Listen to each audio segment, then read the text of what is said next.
it around. Snap good, hold down, kick on its way. It is good! The Cardiac Commanders are the Clutch Commanders. They do it again. We'll see you in Detroit. And Ty Gonzalez kicks in the door and kicks us into the second round of the playoffs. That was the Washington Commanders radio network call. London Fletcher and Bram Weinstein on that call as we finally got a good game in this year's playoffs. 1 week, yes, I know, but we finally got one good game. It is a Tipping Point with Mike Tipton. We are live on YouTube, on X, on Facebook, and, of course, on Roku via the National Streaming Sports app. We are excited to announce that our partnership with Roku is going to grow. So normally we would just be on Monday through Thursday. Now we're going to be on Monday through Friday, 8 o'clock, same time, 10 o'clock Eastern time for those that are watching over on the Roku channel. So like it or not, you're getting more of me. Hopefully you're enjoying it. That's all I can say. Hopefully you're enjoying it. I know the Washington Commanders, their fan base, all of them have to be happy getting their first playoff win since 2006. So congratulations over to them. I know being here in Texas, not everyone is going to share that same sentiment as well. But you know what? It's all good. We are happy for those that don't get to have the same amount of or type of success that our favorite teams have been able to have. Medusa Design saying good morning, Tip. Good morning to you. Medusa, hopefully you got to watch that Washington Commanders game.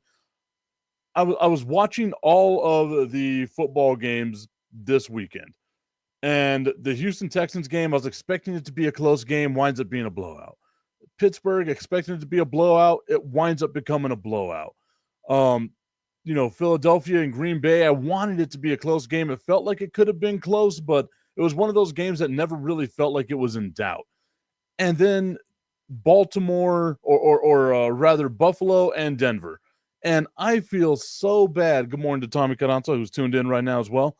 And I feel so bad for Denver Broncos fans because I feel like they just have to be despondent right now. I don't know why this was a thing.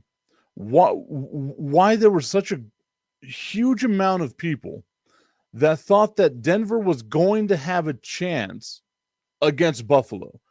And again, I get it. You guys have heard me say it a million times. The sun shines on the dog's ass every now and then. We'll see what happens with all that stuff, right? But Denver, in reality, had zero shot, zero opportunity to have actually won this game. And we saw Denver gets out to a 7-0 lead. They did nothing after that. Nothing after that. Like it was a clinic from the Buffalo Bills on how you dominate and just eat the soul of a team. And I loved it, right? Like I get that everyone was all hyped up about Denver. Oh, Denver beat Kansas City's fourth string or whatever it was. Maybe they'll have a chance. Look at how dominant Denver was against Kansas City. And they get the opportunity and they just do absolutely nothing with it. But it was blowout after blowout after blowout after blowout. We needed something, just something, for those of us who love sports to feel like, okay, we got something that was worthwhile this weekend. The Notre Dame game, that was fun. Texas, Ohio State, not so much fun unless you're a fan of Ohio State. Texas close into it until the end. Quinn Ewers gets sacked, fumbles the ball, an 82-yard fumble recovery for a touchdown. The horns go down. And just like Pat McAfee said, the horns up, horns down. Like that's what happened to the Texas Longhorns. There was nothing, unless you were a fan of these teams, that you thought to yourself, man, this has made it a fun football weekend. And I can't believe these words are going to come out of my mouth right now. But I think we needed this game between the Washington Commanders and the Tampa Bay Buccaneers to save our football weekend. Linda McGrath saying, good morning, Tip. Glad that you are now on Fridays. I'm happy to be on Fridays with Roku via the National Streaming Sports app. Download National Streaming Sports app on Roku. Check out all they have, the YouTube channels, everything that they've got with National Streaming Sports. Gotta love what it is that they are doing over there with Linda and all of them. I've been a part of a couple of shows over the last couple of days, or I guess the last couple of days in the week. It was a fun time. Hopefully y'all got to tune in on that. I know a couple of people, Medusa Designs, Oli Creations was on there as well. So that was awesome to see y'all supporting your boy. My dude, Tommy Carranza, saying, I don't want to talk about it. I will say this, Tommy, shout out to you for being on Saturday night for Bob, Jim, and Pat getting drunk on the internet. And, man, I mean, we went 5 hours deep, and Tommy even sends a message like, dude, I'm just checking in. Like, are y'all okay? So he wants to talk more about that stuff. Doesn't want to talk about this weekend, because if you are a fan of the Dallas Cowboys, the New York Giants, this weekend was just a punch to the gut. But you kind of have to feel good for the Commanders, right? Like on Friday, I was on Prim and Proper Sports with Sonia Pearson. Go check that out. It was awesome. I was able to stream it as well. And we had a conversation about sports teams. And there happened to be a Detroit Lions fan on there. His name is Nate. Shout out to you, Nate. And towards the end of the show, Nate goes on a soliloquy letting us know about what it takes to have a team that wins. I'm not all about the self-righteous type stuff, but I can't also dunk on somebody whose entire existence as a fan has been that terrible. And it's hard for me to want to dunk on the Washington Commanders fan base right now, because look at what they had to crawl through.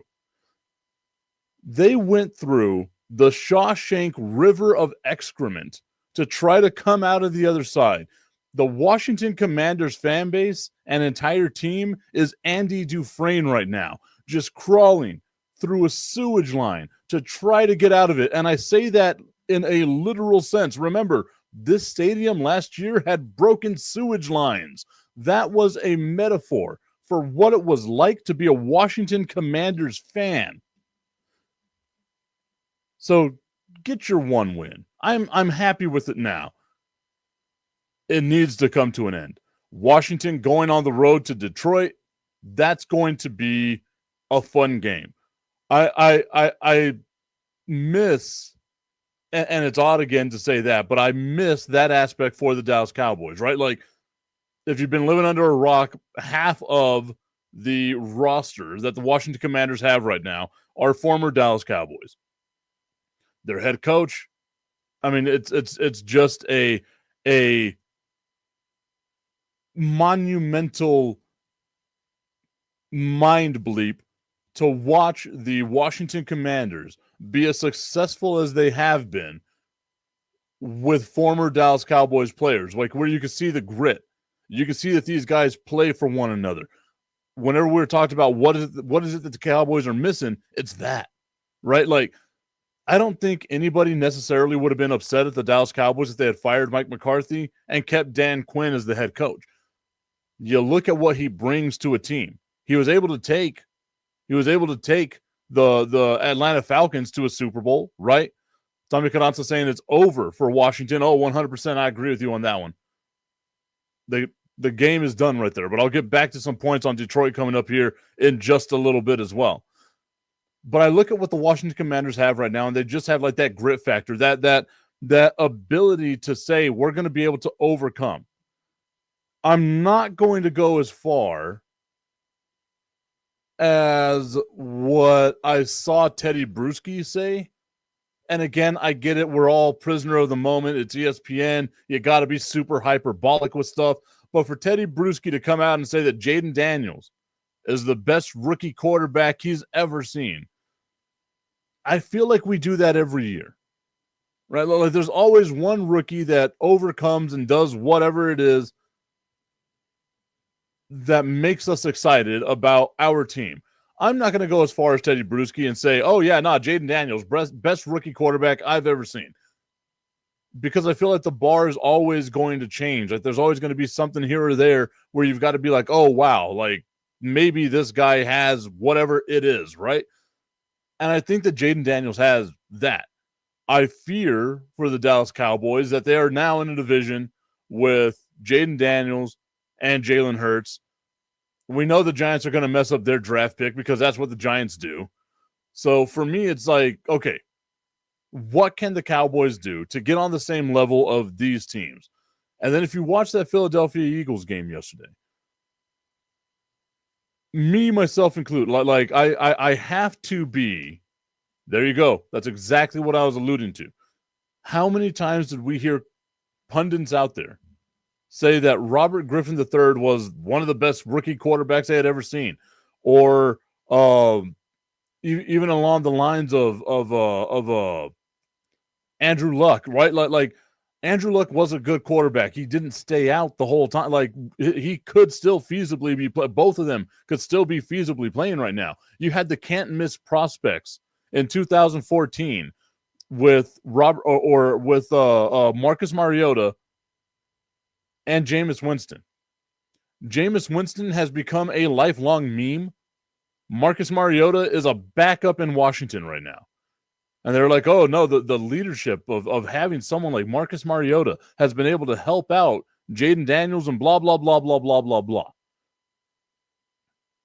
I hate whenever I hear things like that because it puts unreasonable expectation on a player, especially whenever you're Teddy Bruschi and you played with the greatest quarterback of all time, and now you're going to put unnecessary pressure on Jaden Daniels to live up to that.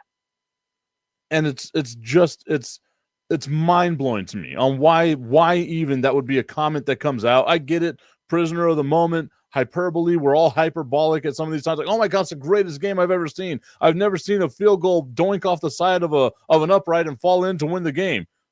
We've all seen games like that. I'm all about the prisoner of the moment stuff. It's fine, it's dandy, it's all that good stuff. But damn, like let's dial it back just a little bit before we put unnecessary pressure and unnecessary expectations on one individual type of player. Medusa Design saying, I loved them too.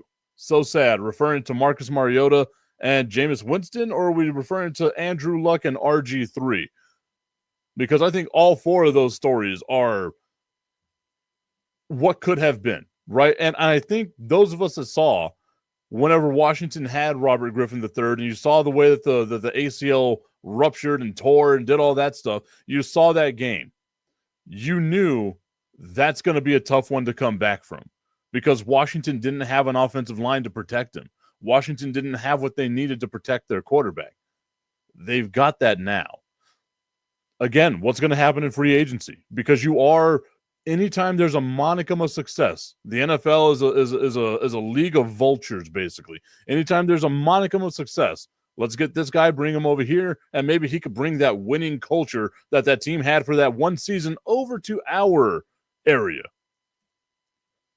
Medusa Design saying RG3 and Andrew Luck. I loved Andrew Luck. It's still one of my favorite Twitter follows, X follows, is the Captain Andrew Luck. Those that don't know, you got to check out Captain Andrew Luck's Twitter page. It is fantastic. Dearest mother, the battle has begun. But I just don't like the let's add unnecessary pressure to these players. Because I'm a firm believer in pressure doesn't always make diamonds, right? Like pressure, even though some of us can thrive in pressure, there's a ton of us that can't do it, that just simply cannot do it. And while I appreciate a good underdog story, while I appreciate a good, feel good story about this team is overcoming XYZ, or let's talk about the Detroit Lions now. Whenever you have a fan base that has been devoid of success, you tend to have a honeymoon period whenever that success shows up. Augustine saying pressure is a privilege. I agree 100%.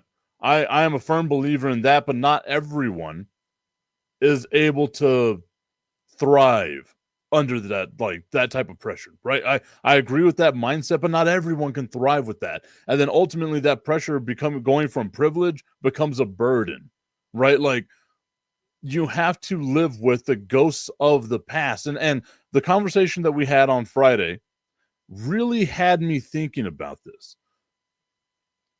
The Detroit Lions are playing with house money right now, right? The same thing with the Minnesota Vikings. If Minnesota loses to the Rams, no one's going to rake Minnesota over the coals. They weren't supposed to be here. But the Detroit Lions right now are playing with house money.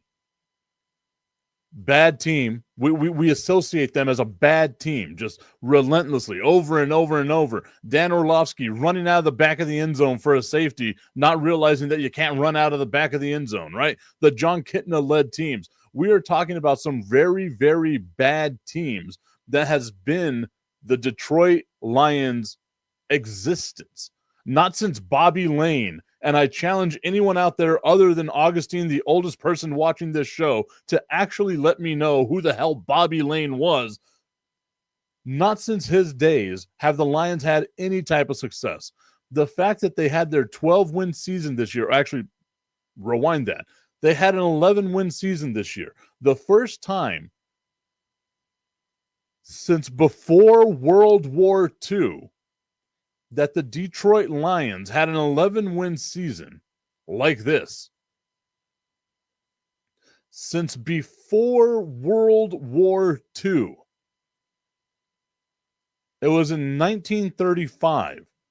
I did a whole thing on here where I spoke about the stuff that happened since the Detroit Lions had an 11-1 start to a season in 1935. To put that in perspective, my father is 94 years old. He was 5. He was 5 years old the last time the Detroit Lions had an 11-1 start to a season. That shows you the ineptitude that this team has had just year after year after year. Oli Creation saying good morning. Good morning over to you, Oli. Augustine Pimentel saying if they can thrive in that, if they can't thrive in that, they need to go away. Talking about pressure. You have to be able to thrive in pressure, in the pressure cooker that is. I'll get back to that comment. I like that comment, though, Augustine. I'll get back to that comment. Medusa Design saying, I really thought that RG3 was going to make a comeback. I was so sad for him. I thought he had a decent backup career, right? Like he did okay. I just think he kind of knew, I don't want to play this game anymore. And he walked away on his terms. Medusa Design saying her 3 favorite rookie quarterbacks were Luck, RG3, and Russell Wilson. I'm good with that. That's a great rookie quarterback list. I'll have to go through and find out who my favorite rookie quarterbacks are. I'll put that comment up a little bit later, Augustine. But now, when does the honeymoon period end? Right? When does the level of expectation catch up to the Detroit Lions? They've been playing with house money because we associate them as a bad team. Historically bad. You say bad in the NFL, it's the Lions and the Browns, and we just associate them as just being absolute garbage, right? Last year, you make it to an NFC Championship game. You overachieved in the eyes of so many. But now you end this season at 15-2. What happens if? That huge caveat, if. What if the Washington Commanders pull off the unthinkable? Because Washington isn't going to be blown out. Washington has showed all year long this isn't a team you necessarily blow out.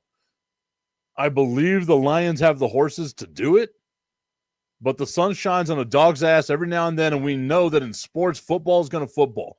What happens in Detroit whenever you come up short of expectations? Because this year it's not even about let's make it back to an NFC Championship game. You've proven that you're the best team in the NFC. If you don't make it to the Super Bowl, it could be looked at as an absolute abject failure. How do you, as a franchise now, cope with that type of pressure? Look at the pressure cooker that the Kansas City Chiefs live in right now, right? This is a team that's won 3 Super Bowls in the last 4 years. And all of us, myself included, were critiquing them left and right. Oh, you've only won 15 games this year? But you didn't win them by a lot. You won them, but you didn't win them by a lot. You didn't get blown out by anybody except for Denver, the last game of the season, whatever, blah, blah, blah. Minus that one outlier where you sat everybody. The only loss you have on your record was to the second best team in your division that finished the season 13-4. They might have been 14-3. I have to go back and look at what their record was. Oli Arena saying, when do the Cowboys play? With a laughing emoji. They don't. I mean, everyone knows that. Augustine saying the honeymoon should not end. Yes, historically bad, but the last 3 years have been good. I don't think it's a failure. If not being there, Kansas City has it. Lions might start having it. No. It's not going to be might start having it. They will have it. It's going to happen. Because we've been saying it. Tommy and I have been talking about it. This is the last run for this version of the Detroit Lions. They are going to lose their offensive coordinator, Ben Johnson.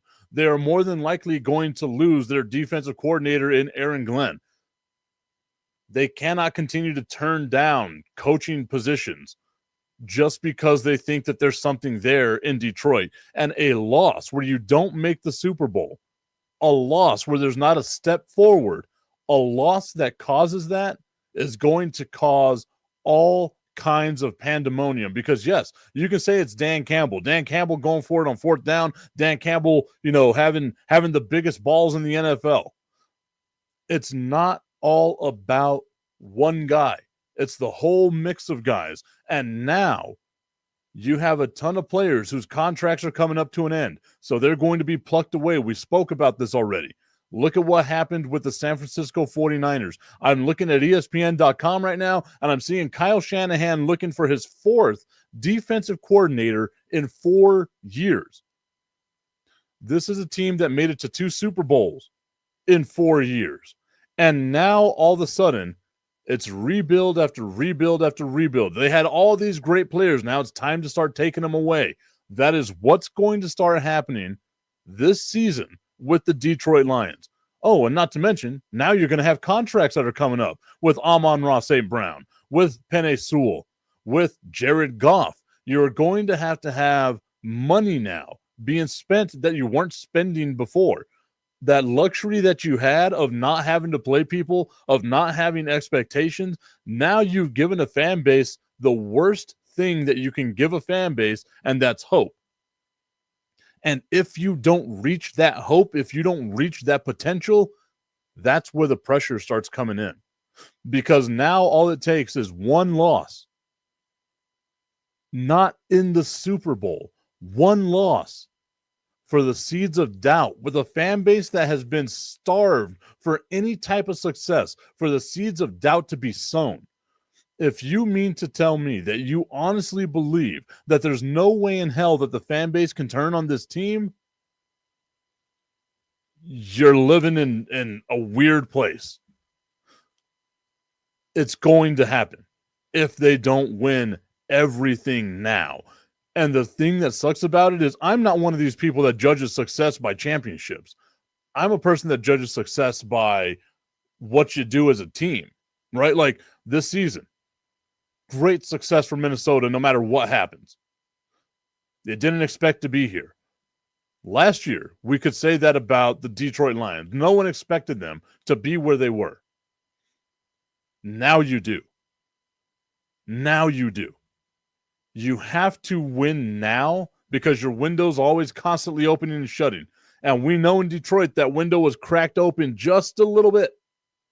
And now they're going to have to start feeling what Tommy Cananza is saying right here, about to start feeling the struggles that winning teams have to deal with.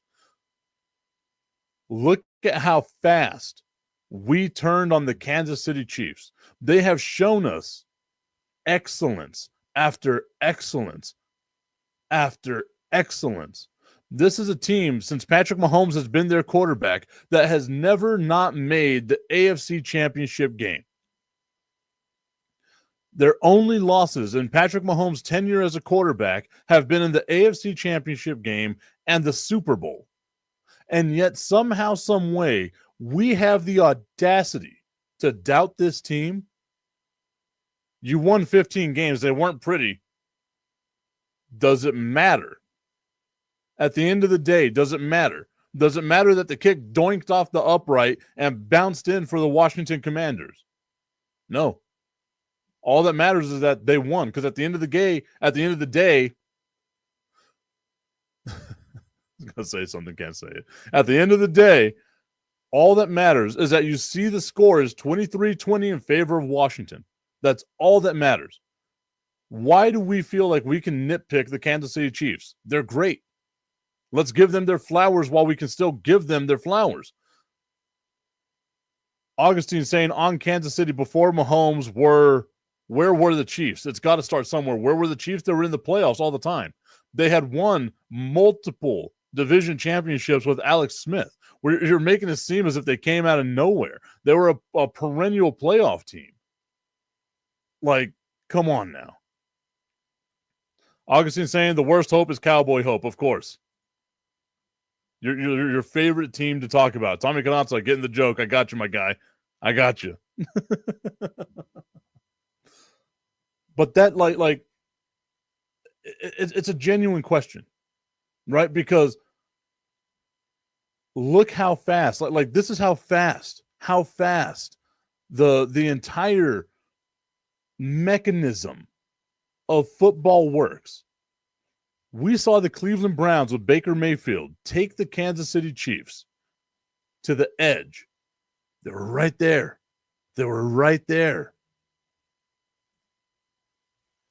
And look how quickly it unraveled for them. One bad business move, one bad signing, and look how quickly it unraveled for them.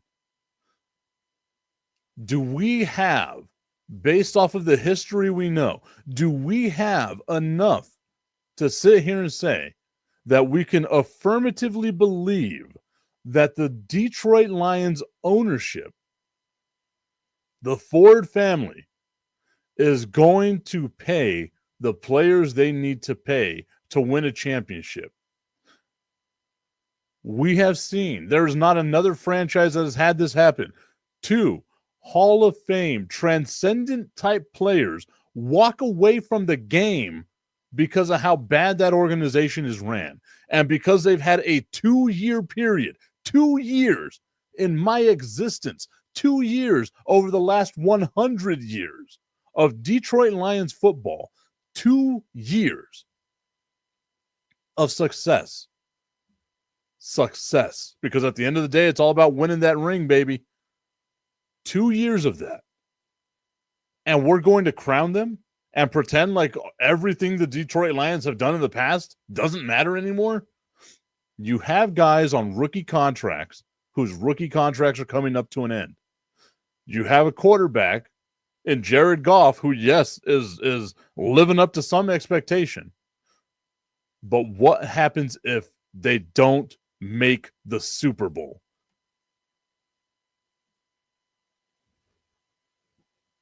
Tommy Canazza saying they had a couple of good seasons with Barry Sanders, of course, right? Like they made it, I want to say, to an NFC, was it an NFC championship game? I don't think, it might have been like one of the divisional games, but I know like those are the outliers, right? Like I'm a big history guy. I live here in El Paso. We look at, what we've got around us with the University of Texas at El Paso and the fan bases, right? The fan base is always, there we go, divisional round. The fan base is always talking about how this team needs to win and win and win and win and win and win and win and win. And I've gone through. It's one of the things I'm doing. It's like a labor of love. I feel like, you know, I'm Hercules with the 12 labors that I got to try to pull out right now. And I'm doing this with the University of Texas at El Paso football, like history of their football program. They've made bowl games before. Yes, they had one season where they won multiple, or where they had double-digit wins. I want to say it was like 1988. I've got to have to like go back and look at some stuff. But on average, over the last 114 years that they've been playing college football in the University of Texas at El Paso, they average 3 wins a year. Why would I take the outliers and make that my standard? It's not. These seasons that the Detroit Lions have had are the outliers. How soon before those ghosts come back? How soon before you start getting that pressure of, oh, this is going to be the same Detroit Lions team? How soon before the fan base is asking for Dan Campbell's head because they didn't win a ring? The honeymoon ends if this team doesn't win it all this year. They're going to lose their offensive coordinator that everybody wants. They're going to lose, more than likely, their defensive coordinator. They're going to lose multiple players in free agency. The window is now. And if they don't win now, I am going to be despondent if I am a Detroit Lions fan. Augustine Pimentel saying nothing happens. It's a sport. In sports, things happen.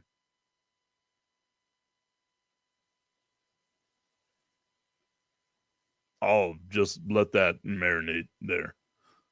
Until they call it Ghostbusters, and Dan Campbell will be fired. Okay. Tommy Canazzo saying, do you agree with Jimmy Johnston? He said the Cowboys should trade for Mike Tomlin. I would do it.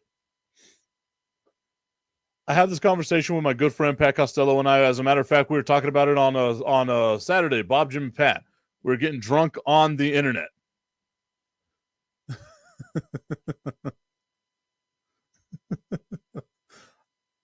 Sometimes people are just having a conversation with themselves, Tommy. I don't know. Augustine, please, I need context, my guy. I need more than just the one little quips here and there. Please, for the love of, I'm begging you. I don't mind the comments. I know you've called a few times and been like, I apologize. I'm kind of no. I just need context. Like there's so much going on that I've got to understand what it is that you're talking about. You're like, nothing happens in sports. Nothing happens. I don't understand what you're trying to say there, my dude. So we were talking about this with the Dallas Cowboys and Mike McCarthy and Mike Tomlin basically being the same guy, right? Like they've been able to maximize singular seasons of talent. But Mike McCarthy, you can argue, has had more success recently than Mike Tomlin has had. Again, maybe it's just the message needs to change, right? Like maybe it's just that, right? No one likes Mike McCarthy's message in Dallas. No one likes Mike Tomlin's message in Pittsburgh. Let's play musical coaches. We trade for him. Mike McCarthy goes on his happy little way. Maybe that's what it is. But there's no way that you can look at their careers as they kind of basically mimic one another and say to themselves, oh, yeah, no, what you've done in recent memory is actually really, really good. I will say, though, Mike Tomlin doing an amazing job, never being under 500, but he also hasn't won a playoff game in 8 years, right? Like there's that. At least we've seen the Cowboys have small glimmers of hope here and there, right? Like it just feels like they're almost the same guy, right? Like it's just that, and maybe that's all it takes, right? It's just a different message, something different. Does Mike Tomlin go into Dallas and command a different type of presence than what Mike McCarthy does right now? And the answer to me is like, no, they're basically the same dude. And I know that that's going to be that, right? Augustine saying in sports, nothing happens unless there's a hit to the owner's bottom line. No, not at all. I mean, again, like you've seen teams win championships and move on from coaches. Look at the Dallas Cowboys; they've done that. You say nothing happens until it hits the owner's bottom line. The Dallas Cowboys have been terrible for so long and still continue to do it. Maybe in some sports, we can't say that in American sports. Name one American sport where that, oh no, people aren't coming to my game, is something that bothers owners. Newsflash, you don't show up to the game, the owner doesn't have to worry about making a high payroll. Look at baseball. Look at what happened with the Oakland A's. Like, look at what happens with the Washington Wizards right now. And if you're going to say it doesn't matter till it hits the bottom line, sports leagues in America now being open to the Saudi investment fund, you don't have to worry about your own money anymore. You can get their money and just use that over and over and over. It's but coaches still get fired, players still get traded away. I mean, that's you can't say nothing's happening and then be like, oh, that stuff's happening. Like, come on now. Tommy Cananza saying Mike Tomlin has never had a losing season. I think he would bring the culture the Cowboys are desperately lacking. He's a good game manager, and he doesn't weigh 500 pounds. I'll take Mike Tomlin. I object, Tommy, to the fat shaming. As a fellow fat man, I don't weigh 500, but I'm staring it right down the barrel. No, I'm not. Jesus. I'm not even halfway there anymore. I'm down to 245 now. Look at me. A happy guy. Happy tip. That's coming later. Oh, man. But Mike Tomlin, I mean, they're basically the same dude. Like I said, maybe a change in the message. Maybe that's what needs to happen in Dallas. Like I said, he's never had an under 500 season. Cool. Mike McCarthy's won a playoff game more recently. Like that to me is just, again, you can nitpick. You can do whatever it is that you want to do. I just don't see an avenue of where Mike Tomlin is exponentially better than who Mike McCarthy is. And again, selfishly, I want to keep Mike McCarthy just so I can keep the Mike McGurthy character going on. Can't believe it took me this long to think about that. But Coach Mike McGurthy needs to come along. Augustine saying it would be important to apply financial fair play to USA sports. It'll never happen. Like, again, capitalistic society, it will never happen. We have, in the United States, like, it's just the way that it is. Tommy Canazza saying Mike McCarthy's leg weighs 245 pounds. Man, you're just dunking on Mike McCarthy the way he dunks donuts. Haha, got his ass. Oh, man, I'm loving it. I am loving every second of it. Tommy, I mean, this is a different side of you. I understand that there's the hatred there. You know what? I get it. You watched Philadelphia win yesterday. You watched Washington win yesterday. That right there, that's enough to do it to anybody. I have to pretend a little bit to be as unbiased as possible whenever I do these things, but I'm with you, my guy. I am with you. Medusa Design saying LMFAO Mike McGurthy. Oh, yeah, bringing in the girthy.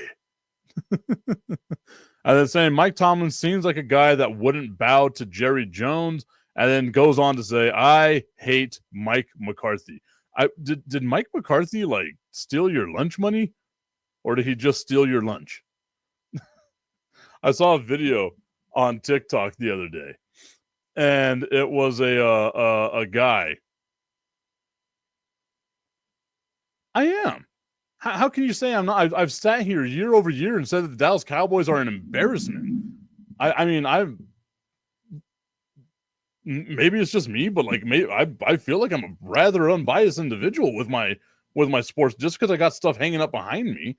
But I mean, I look at the Dallas Cowboys from a different perspective than most people do. I don't have all the like, yeah, we're gonna win it all or any of this. No. Say he stole my season. There you go. I'm with you. I am with you on that. I don't know if I will follow you as far to say that I hate Mike McCarthy. I believe it's time for a change, but I also felt that last year, and I also know Jerry Jones as not as a person, but as an owner, and I feel like we're gonna get another season of Mike McCarthy. Like I really feel like that's going to happen. Great for content, great for the content machine, not so great for the Dallas Cowboys franchise. Stephen A. Tip, yes.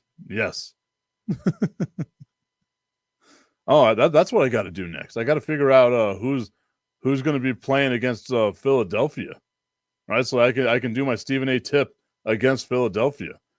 Is it going to be? It's the Vikings, right? Yeah, it's only the Vikings. So we got to figure out who's or the Vikings or the Rams. So I got to find out a way to rail on the Eagles was my Stephen A. Tip.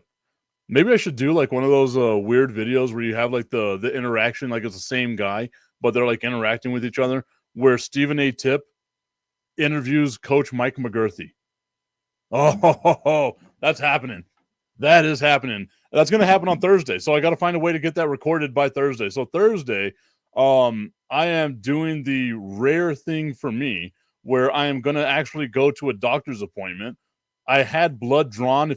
I spoke about this last week, so I'm not going to do it. Like, I hate needles, and I actually had blood drawn. I have an appointment at the VA at 8:15 on Thursday morning, and I guarantee that thing is going to last at least until 4 o'clock in the afternoon because your boy hasn't been to a doctor in multiple years. The last time I went to the doctor, they took my blood. I was like, they're going to come back and be like, you're going to die in a week and a half. Half of your blood content is gravy. And they were like, actually, you're in pretty decent health. Did the G come back? We're talking about Mike McCarthy? Maybe. Tommy Canazzo saying he hates running the ball because it reminds him that he has to get on the treadmill.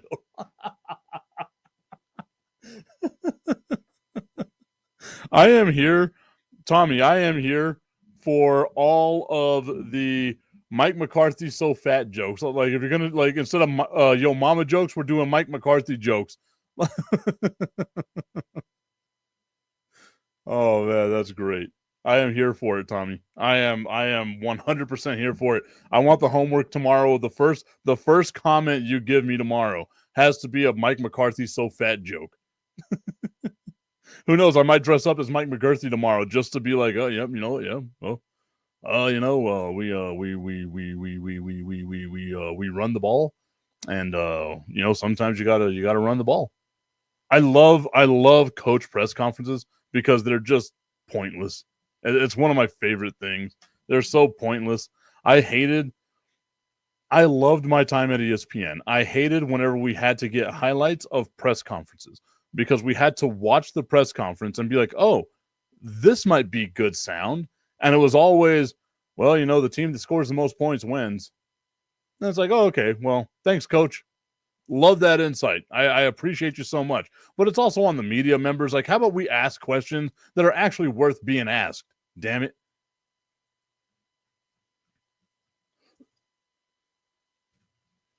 Medusa Design saying, but it really is all on him. I mean, the Cowboys choke regardless of the defensive coordinator, regardless of the quarterback.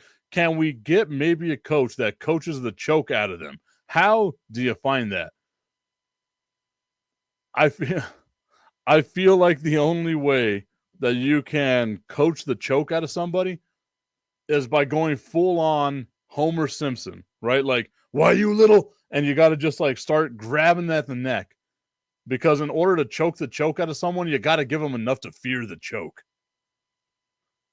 That came off terrible. Jesus. But like, yeah, you like maybe that's the only way you choke you coach the choke, you choke the choke out of them. That's the only way you can do it. Why you little? You just start, until the very last breath is there, and then you're like, oh, you're good. Go out there, get on the field. It's it's the Batman versus Superman thing, right? Where Batman hits him with like the kryptonite gas, and he's like, oh, breathe it in. That's fear. That's a badass line, right? Like, and it's just like, that's what you need. Maybe that's what it is. Like you Mike McCarthy, you bring the whole team into a room. You load up on eggs and protein. You get your rare protein shake. You just let her rip in the room, and you close it. And you put over the loudspeaker, this is what choking is like. Do you bleed? Like that's what he's got to do. Just gas them. And then right whenever you see the life and the fear in their eyes, you let that air out. And now you've given them something to fear the choke. Because to me, like, fear is a bigger motivator than anything else. I'm all about that. We choke the choke out of them. Tommy Cananza saying Ben Johnson as the head coach, offensive coordinator, Robert Saleh as the defensive coordinator for the Dallas Cowboys. I mean, I'm down. I am 100% down. Augustine Pimentel saying that Mike McCarthy isn't fat. He's just preparing for hibernation. I like that. I like that. He is channeling his inner offensive lineman. He knew the Cowboys weren't going to be good this year, so he had to pack on some weight to get him through the lean years, because it'll probably be a little while before he finds himself a job. So he just had to store some extra for him, right? Like he's a chipmunk. I'm not going to say that. Look at that. That right there is a sign of personal growth. There was going to be something funny that came out, but it was also going to be highly offensive. And I decided I'm not going to do that. I want to be a decent person. If you want to see what it was that I was going to say, make sure you tune in on some other time, but not on Roku, because I'm trying to nurse this relationship that I have with national streaming sports. Augustine saying some people work out to relieve stress. Mike McCarthy eats cookies. I'm the same way, man. There's nothing better to me than, like, and now especially, like, I found out that there's multiple flavors of Oreos. I am all about, like, I'll get some Oreo cookies, the peanut butter Oreo ones. I'll just, like, dunk them. I'll eat like a sleeve. I feel like if you cut me open today, like 95% Oreo is going to come out. So I get it. I'm all about, like, the cookies and the donuts. Tommy Conso saying Mike McCarthy thinks donuts are protein. Has this show devolved into just a Mike McCarthy is fat conversation? Because I mean, I'm the one hosting the show, so I must have taken you there, right? Like that's my contribution to this. Is I found us a way in a world that is so divided. We as a nation can rally around that Mike McCarthy is fat.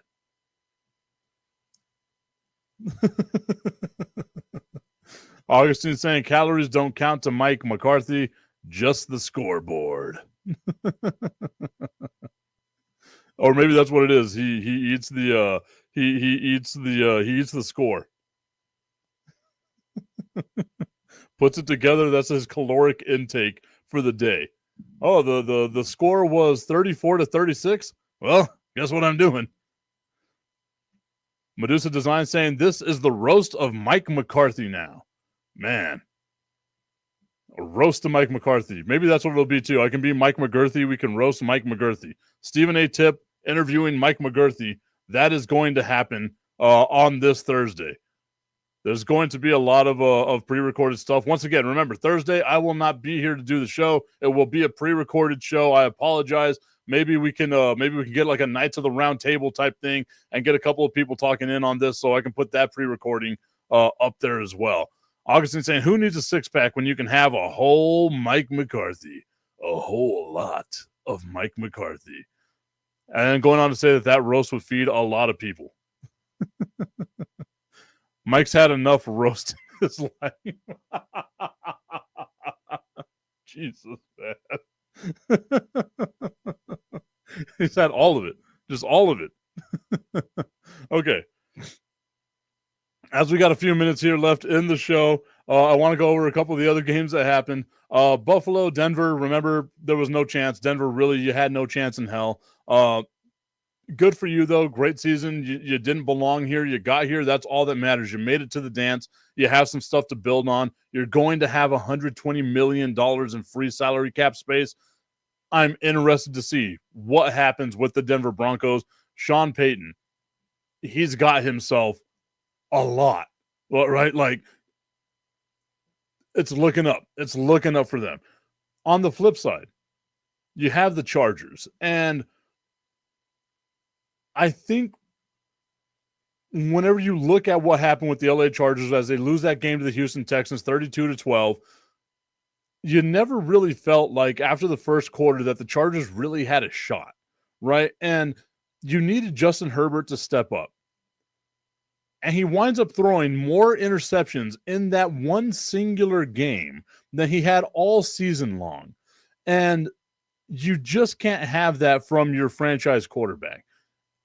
And we saw if there was a team that everyone thought was vulnerable entering into the playoffs, we thought it was Pittsburgh because they had lost a whole bunch of games coming in, and we thought it was the Houston Texans because winning the AFC South is like going to a dance with your cousin. Sure, you're there, but do you really want to be there with that dance partner, right? Like obviously someone paid her to be there.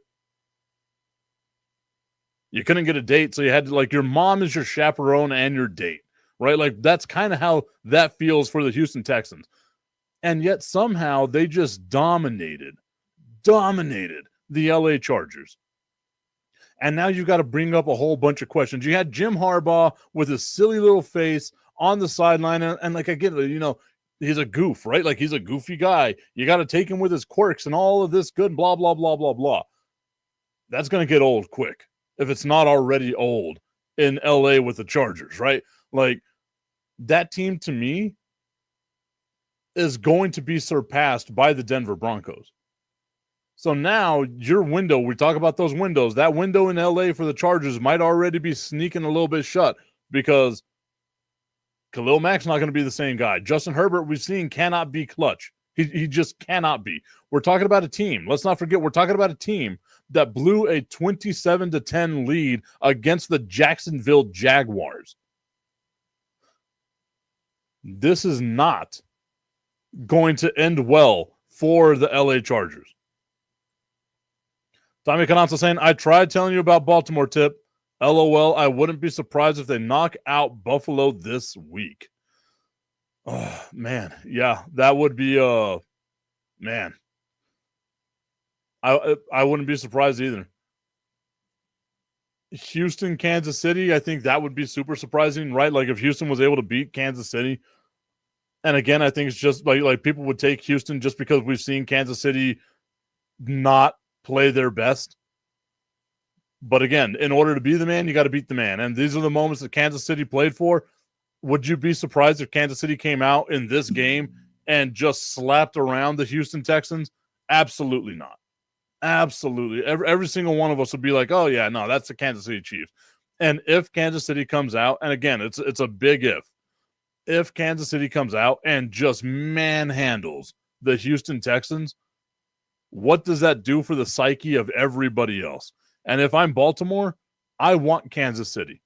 I want to try to get them and say that toe of Isaiah Likely, that much, 14 and a half inches, according to Augustine, that much being over the goal line is how we lost. Like, you should have 3 losses on your season this year. Instead, you got 2. If I'm Baltimore, I want them. If I'm Buffalo, I'm terrified because we've seen, as fun as that game is going to be, because I think that's going to be a super fun game, we've seen that Buffalo cannot beat Kansas City in the playoffs. They own them during the regular season. Kansas City wins when it matters. And that to me is the bigger sign, right? Like Baltimore is a scary team. I don't think that you can really be surprised at any of these 4 teams. Houston would be the one team that you'd really be surprised by. But I don't think that you can be really surprised by the other 3 if they make it to the AFC Championship or make it to the Super Bowl. I was wrong. I was loud wrong. I even said maybe if Baltimore was better, they would be ranked ahead of Pittsburgh. And all they did since then was beat the crap out of Pittsburgh twice. So I was wrong. I will own my L. You can't spell Michael without an L. I will take my L. But man, you can't be surprised. Houston would be the only team here that you would be surprised for. And do you really feel like Houston has a legitimate shot against the Kansas City Chiefs? And the answer to that, to me, just simply has to be no. The other game on here, Tommy Cananza is going to hate this one right now, but Philly beating Green Bay. We drank the Kool-Aid. I think a lot of us drank the Kool-Aid. We sat back and we thought to ourselves, man, maybe, just maybe, there's something there in Green Bay. Josh Jacobs is good. Philadelphia, we know they struggle. X, Y, blah, blah, blah, right? I still need, just for me and like my own self-gratification, I need to find a way to have the Eagles lose. Whether it's Minnesota or whether it's the Rams. I think both those teams pose challenges to the Eagles. Augustine's dark horse, the Rams, the NFC West winner, the Rams as the dark horse. I feel like though I need the Vikings, right? Like that to me is the better all-around team. You got Aaron Jones, you got Justin Jefferson, right? Like you've got some players there, man, that maybe they can cause enough, because the only way that you can beat a team like Philadelphia that's just overwhelming with talent is to have another team that's overwhelming with talent. And I think if it comes down to a close game, Nick Sirianni will find a way to Nick Sirianni and will actually choke the game away. Absolutely choke the game away. Tommy Cananza and I going on the same thought process here, thinking that Minnesota does have the better shot of beating the hated Philadelphia Eagles. Man, I mean, it's going to be fun. So there we go, right? We're going to find out later on today as that game is going to be on ESPN, ESPN Plus, and ABC between the Minnesota Vikings and the LA Rams. Not in LA. It's going to be in Arizona due to the wildfires and all the stuff that's going on over there in California. That's going to be a fun game to watch. I've got the Vikings in this one. I can't believe I'm putting my money on Sam Darnold, and maybe that's going to jinx it. Maybe that's what it is. I have faith in a team, and this team is going to find its way to ultimately embarrass me, and I am going to pay for my abject sins. But the fact of the matter is that I think the Minnesota Vikings, and just for me personally, I need Minnesota to play against Philadelphia. I just feel like the Minnesota Vikings are going to be the better team out of all of these teams. And Tommy Cananza saying it, prayers for California, 100%. Prayers for California, the absolute devastation that has been happening over there. All right, everybody, thank you so much for tuning in to the Tipping Point with my Tipton. I want to give a shout out to everyone that tuned in on Roku, on Facebook, on X, and on YouTube as well. I appreciate the comments on the back and forth. If you want to get at me, you can do so at Mr. Tipton33 on all the various social media. Thank you so much, everybody. We will see you tomorrow as we break down what happens with the Rams and the Vikings.